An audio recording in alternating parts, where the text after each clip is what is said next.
Hi అండి, welcome back to our channel విచ్చేసామి and tasty kitchen. ఇవాళ సింపుల్గా ఉప్మా అయితే అలా తయారు చేసుకోవాలో చూద్దాము. అయితే నేను స్టవ్ వెలిగించి కడాయి అయితే పెట్టుకున్నాను. కడాయి హీట్ అయిన తర్వాత తగినంత ఆయిల్ అయితే వేసుకోండి. నేను ఇక్కడ 3-4 స్పూన్స్ ఆయిల్ వేసుకుంటున్నాను. ఇది హీట్ అయిన తర్వాత పోపు వేసుకుందాం. ఇలా ఆయిల్ హీట్ అయిన తర్వాత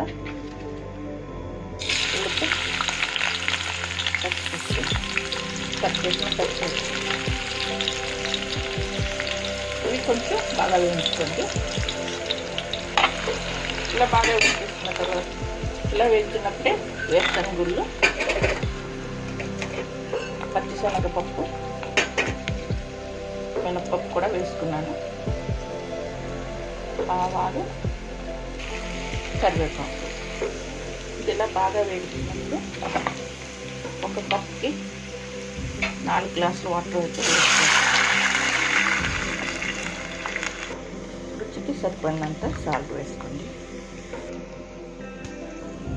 ఇలా మరుగుతున్నప్పుడు రవ్వను వేసుకొని కలిపేసుకోండి. పులిసిపెట్టిన రవ్వని వేసుకోండి.